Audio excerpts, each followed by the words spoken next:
My brother insisted I hand over my inheritance because he was the only man in the family.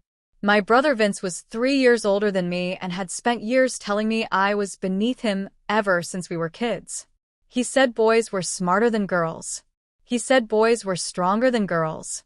He said boys would always matter more than girls, and I should simply accept my place in the world. Our parents never once corrected him. My entire life, my brother was the golden child who could do no wrong, while I was just the invisible daughter who had to work for every scrap of affection. But when my grandmother's will was read, the room went dead silent, and in one single sentence, she corrected 30 years of injustice from beyond the grave. You think you know how family drama plays out? Trust me, you have no idea what happens when the scapegoat finally gets the power. Let me take you back a bit. My father? He laughed it off. My mother? She'd always say, "Oh, Vince is just being a boy, and you shouldn't take it personally." But I did. Every single time. Growing up, Vince got everything. The biggest bedroom, the newest bike, the car at 16. Me? I had to save every penny from a job I got at 15 to buy my own at 19. My parents' reasoning? Vince was going to be head of his own household. I, apparently, would just marry someone who'd provide for me, so I didn't need as much. Arguing was pointless. I learned that early. I just worked harder. I earned scholarships for college because they could only afford to help one child, and Vince needed it more. I graduated with honors and landed a great job in accounting. Vince dropped out after 2 years, bouncing between dead-end jobs. But none of that mattered. To our parents, Vince was still the golden child. Because Vince was the son. Grandma Faye, though, she was different. She was my mother's mother, and she saw right through their favoritism. She told my mom it would ruin Vince. She insisted I deserved the same chances. She told her the world was changing, that women didn't need men to take care of them anymore. My mother ignored her, of course. But Grandma Faye didn't ignore me. Not ever. She called me every Sunday.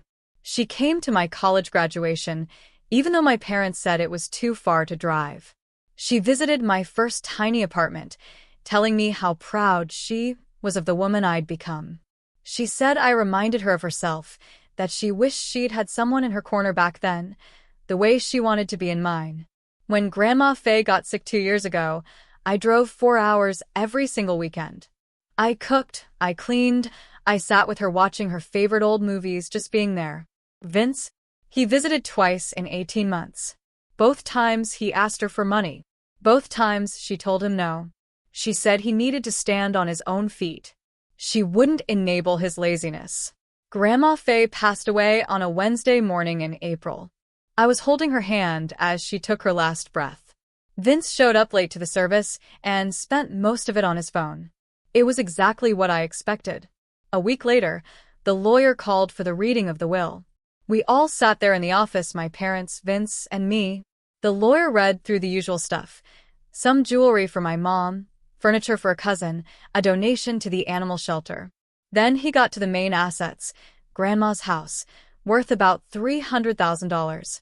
Her savings, another $200,000. A small investment portfolio, $150,000. And then he said it. All of it goes to her granddaughter. To me. Every single penny. The house, the savings, the investments. Everything Grandma Faye owned was mine. Vince just stared at the lawyer, like he misheard. He asked him to repeat it. The lawyer repeated it. He asked if there was a mistake. The lawyer said, no mistake. He asked why he wasn't included. That's when the lawyer delivered Grandma's final, perfect, crushing blow. He said, Grandma Faye left specific instructions. She said Mr. Vince would receive exactly what he earned through his relationship with her. That amount is 0. Vince exploded. He shot forward across Nathan Powell's desk, both hands slamming down on the polished wood. The pen holder rattled. I need to see that document myself. Nathan, calm as could be, slid the will over. Vince snatched it, his finger tracing every line, his mouth moving silently. Beside me, my mother made a choking sound. Then the crying started. Quiet at first, but building with every breath. My father's face went from normal to pink, then a deep, angry red. I couldn't move. My hands gripped the arms of my chair. I just sat there, watching my family fall apart over words Grandma Faye had written months ago. Vince finished reading, then started again from the beginning, his hands shaking, the papers rustling. My mother kept crying. My father kept getting redder. Nathan just sat behind his desk, hands folded, waiting. The office felt suddenly too small, too hot. Vince read the will a third time. Then he looked up at me. His voice was rough, accusing. You manipulated her. You spent all that time with her, and you poisoned her mind against me. My father jumped in before I could even respond. There's no way Mom would do this unless someone convinced her. You must have told her lies about Vince. Nathan cleared his throat. They both turned to him. Mrs. Faye was mentally sound and fully capable of making her own decisions. I met with her multiple times over the past year. She was very clear about her wishes and her reasoning. Vince slammed the papers down. What reasoning? What possible reason could she have? Nathan picked up the will, flipping to a specific page. She stated that you would receive exactly what you earned through your relationship with her. She documented every interaction she had with you for the past 3 years, including the 2 times you visited and asked for money. My father opened his mouth, then closed it. My mother's crying quieted, but didn't stop. She begged me, reaching across to grab my arm. You have to do the right thing here. We're family, and family takes care of each other. You can't just keep everything when Vince needs help, too.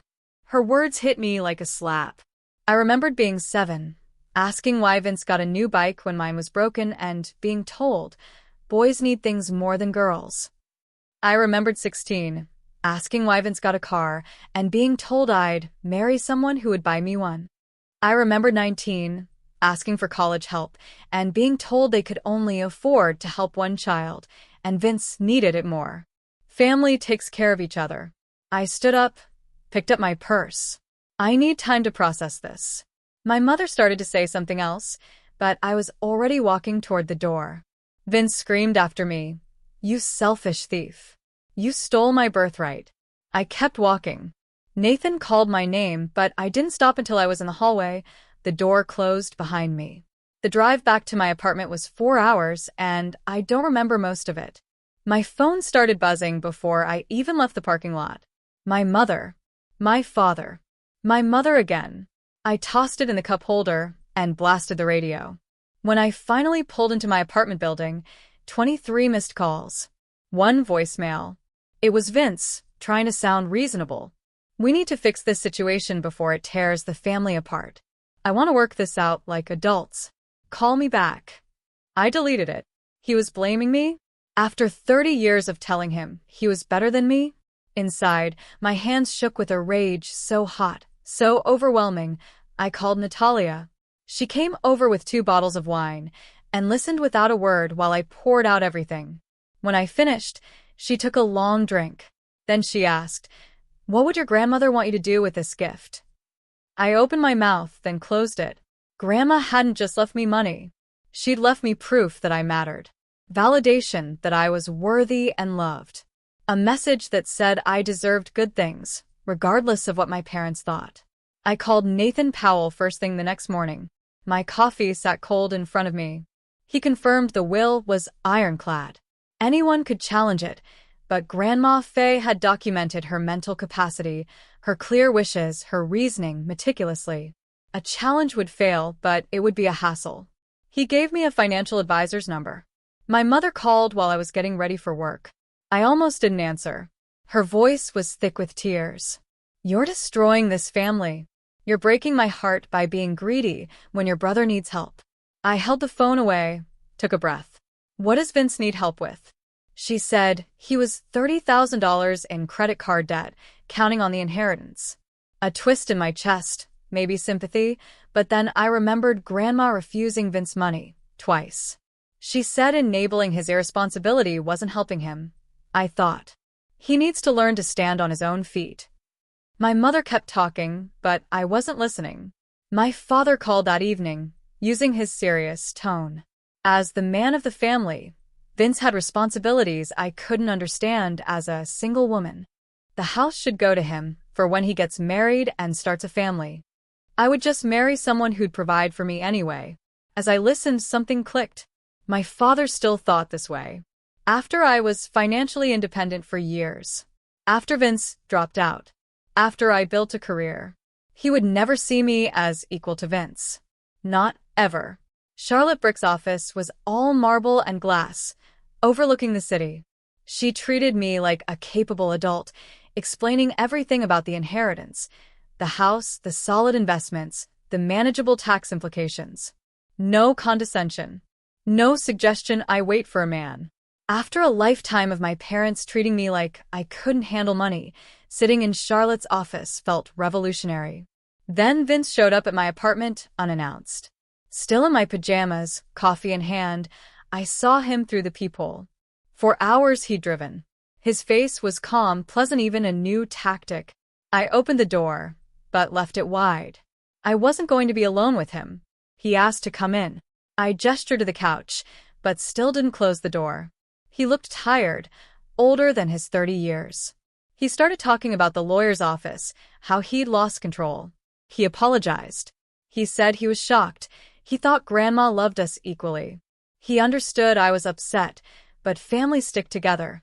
Money shouldn't come between us. He suggested we sell the house, split everything 50-50ths. That's what fair siblings would do, he said. He thought Grandma probably didn't realize her will would cause problems. He said we could fix it ourselves. I sat there, something cold settling in my chest. Vince, I asked, do you think fair parents would have treated us equally growing up? His face went blank. That's different, he mumbled. How is it different? I pressed. He shifted. Our parents did the best they could. They had to make choices about resources. I reminded him those resources went to him while I worked at 15. He waved his hand. That's old history. We're talking about now. You need to stop holding grudges, be mature. My jaw tightened. I'm not making any decisions about the inheritance right now. I need time to process everything. His calm mask cracked. He leaned forward. You're being difficult on purpose. You got scholarships. You didn't need help back then. I struggled. I deserved support. I stared, amazed at how he twisted reality. He struggled through 2 years of partying in college. I worked full-time and maintained honors for 4 years. He thought those were equal. I stood up. You need to leave. His face went red. He sprang up, the couch scraping back. You're going to regret this. You're choosing money over family. Mom and Dad will never forgive you. He grabbed the door handle. My lawyer will be in touch about contesting the will. Then he slammed the door, making the wall shake. I locked it, leaned against it. My hands shook, not from fear, but from anger. Angry, he thought I'd just hand over Grandma's gift. Angry at the small part of me that still felt guilty for saying no.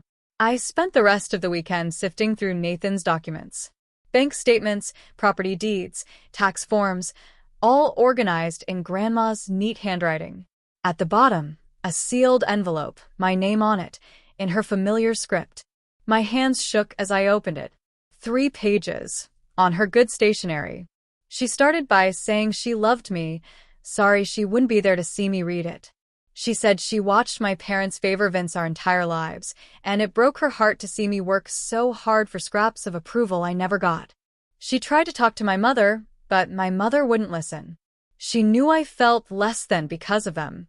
This inheritance, she wrote, was her way of telling me I was always worthy, always loved, always deserved good things, no matter what my parents thought about my gender. I sat on my couch and cried for an hour. For Grandma. For the childhood I deserved.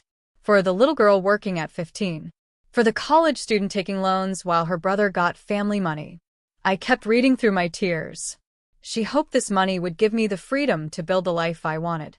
She was proud of the strong woman I became despite my parents. Their limitations, she wrote, were not my fault. Her words felt like a hug from beyond the grave. They gave me strength for what I knew was coming.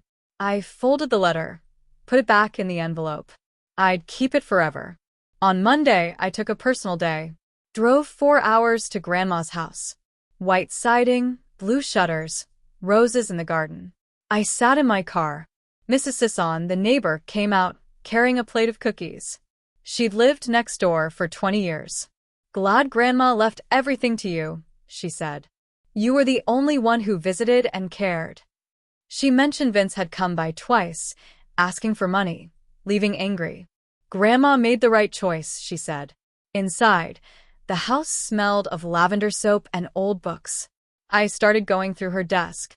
Bills, receipts, old photos. A leather journal. Dates from 5 years ago. She wrote about our family, about calling my mother, about the favoritism, about my mother's excuses, about refusing Vince money, about me visiting every weekend, about being proud of my job, my apartment, my life. Reading her words felt like proof I wasn't crazy. Everything I felt about my family was real.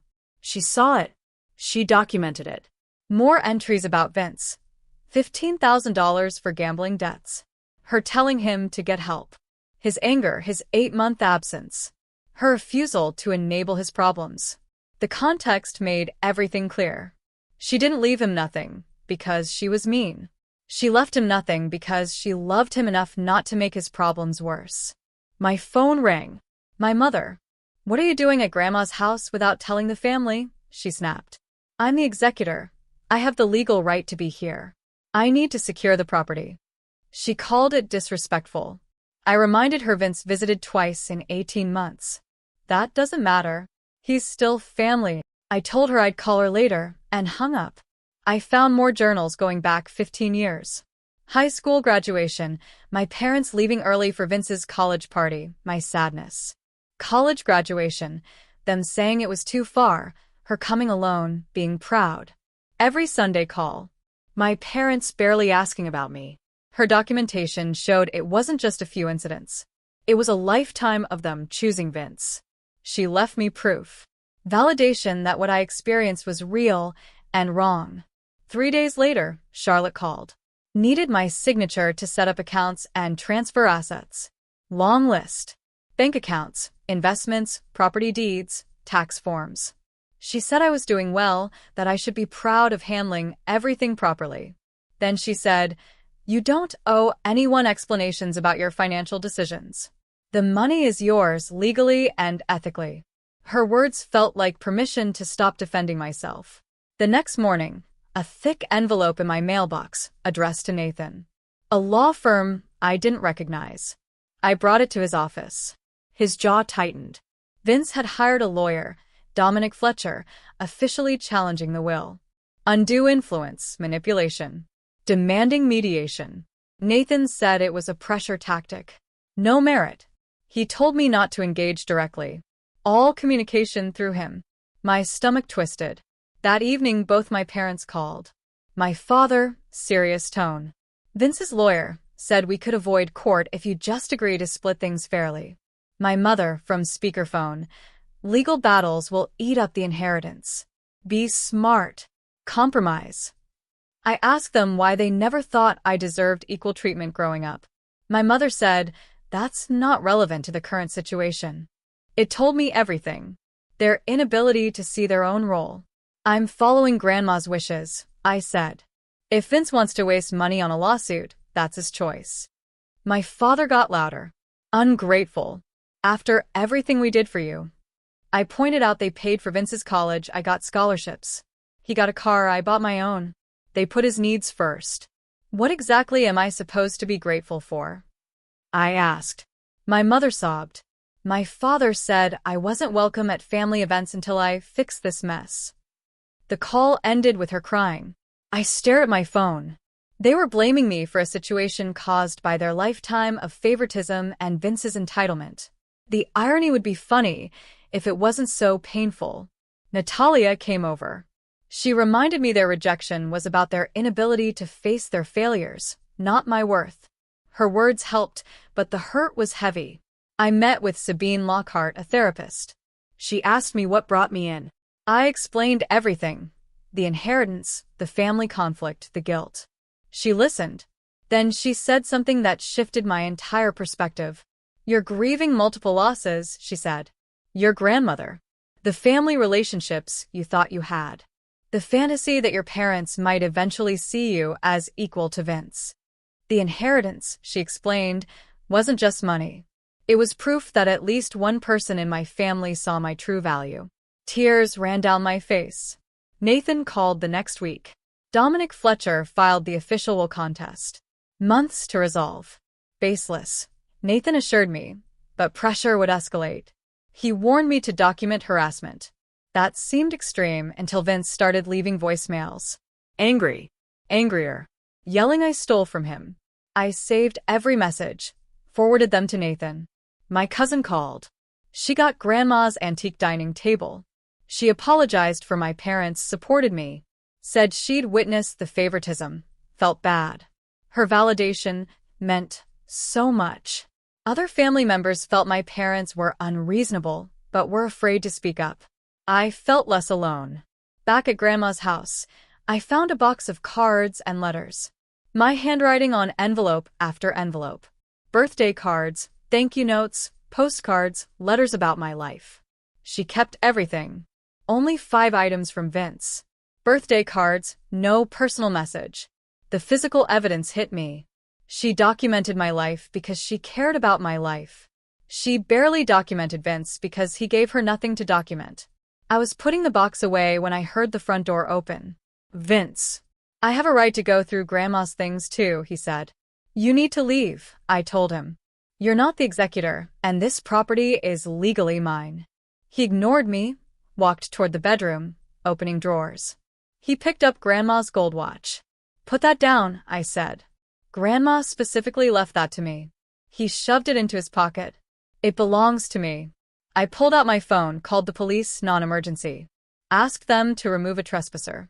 Vince's face turned red. You can't do this to me. The officer held up his hand. Ma'am, are you the legal owner? I showed him the will. He read it. Are you the executor? Yes. He turned to Vince. You need to leave immediately. This is private property. You don't have permission. Vince argued. Grandmother's house should belong to the whole family. The officer was firm. The will is clear. Leave now or face trespassing charges. Vince pulled out his phone. I'm calling my lawyer. Fine, but you still need to leave. He shoved past me, yelling, You'll regret this. I'm suing you for emotional distress. You stole my inheritance. He slammed the door. I locked it, leaned against it, shaking. Not from fear, but from the raw anger of it all. The second officer stayed with me. He suggested changing the locks, a restraining order, if Vince kept showing up. I hadn't even considered a restraining order against my own brother. He said inheritance disputes get ugly. He gave me his card. I thanked him. I called Nathan, explained everything. He agreed about the locks. I found a locksmith. He changed all 3, installed a security camera. Mrs. Sisson came over, concerned. I explained. She said she'd keep an eye out. Grandma made the right choice, she said again. I was angry, yes, but I was also seeing Vince for who he really was. Not just hot-tempered, but entitled, always blaming others. Patterns I used to excuse. It was more than that. Charlotte and I set up the accounts. Savings, investments, property deed. She broke down the numbers. The investments were solid, but needed rebalancing. The rental income from the house would cover taxes and insurance, with plenty left over. She asked about the house. I wasn't ready to sell. It was where Grandma loved me unconditionally. Selling felt like losing the last physical connection. Renting was the answer. Amos, the appraiser, connected me with a property management company. They'd handle everything for 10% of the rent. Still, $1,600 a month in my pocket. The house was now officially a rental, but it was still mine. 2 weeks later, a letter from my parents' lawyer, demanding $50,000 from Vince for emotional distress and severe psychological harm. 30 days to pay or a lawsuit. I forwarded it to Nathan. He laughed. No legal basis. Frivolous. I'll make it clear further demands are harassment. He said some people just never learn. My parents spent decades creating this dynamic, and they couldn't admit their role. His response would shut it down. I wasn't scared anymore, just tired of people refusing to see reality. A month later, I went back to Grandma's house to sort through her jewelry. Too intimate, too final, I'd put it off. Most was costume jewelry, worth memories. I kept a few necklaces. At the bottom of the box, wrapped in tissue paper, her wedding ring. A note. I want you to have this when you get married. I hope you find a partner who values you for who you are, rather than seeing you as less than because you are a woman. I know you will choose someone who treats you as an equal, because you have learned your worth despite your parents' failure to teach it. I sat on her bed, crying, holding the ring. Then I smiled. She understood exactly what I needed to hear. 6 months after her death, I settled into a new normal. Work, accounts, Charlotte, therapy. My parents and Vince stopped contacting me directly. My cousin updated me. They complained about me at every gathering, called me greedy and cruel. But most family members just nodded and changed the subject. I realized I might never have a relationship with my parents or brother again. It made me sad sometimes, but it also felt freeing. I stopped hoping they would change. Stopped waiting for apologies that would never come. The grief was real, but so was the peace. I booked a trip to Italy. Grandma always wanted to go. I scattered some of her ashes in the Roman Forum, near the Ponte Vecchio in Florence. She was finally getting to see the art and history she loved.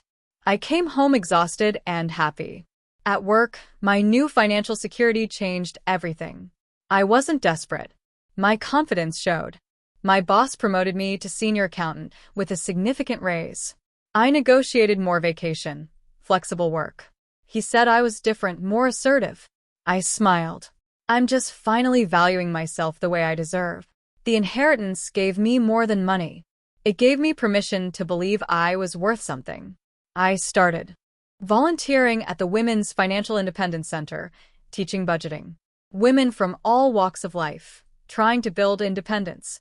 I shared my story, how I worked since 15, put myself through college because no one would do it for me. They shared theirs, making finance feel less scary. This was what mattered. This was how I could honor Grandma's lessons about independence and self-worth. Natalia and I drove to my hometown. The house was rented, toys in the yard. Loved. We visited Grandma's grave. I told her everything.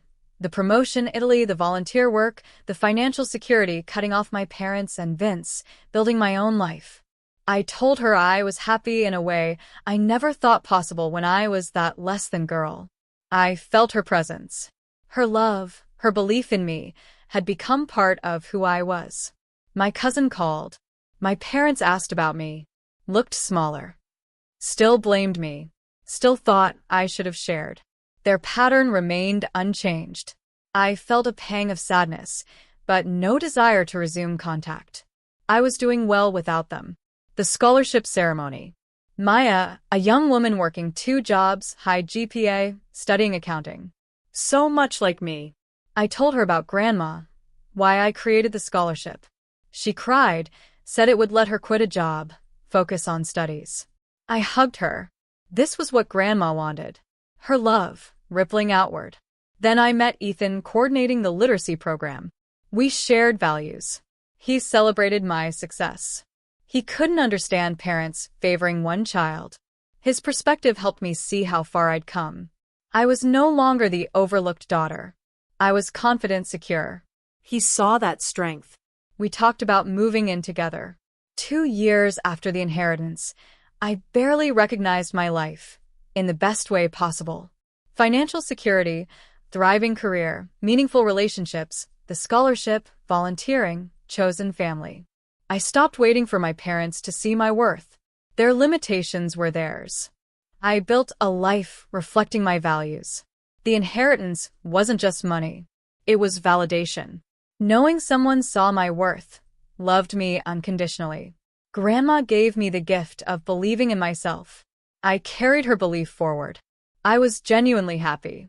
I visited her grave often. Thanked her for seeing me, loving me, having the courage to make a will that reflected her values. Her final act of love freed me. I was finally living fully, instead of just surviving. This journey has been incredibly difficult, but also incredibly freeing.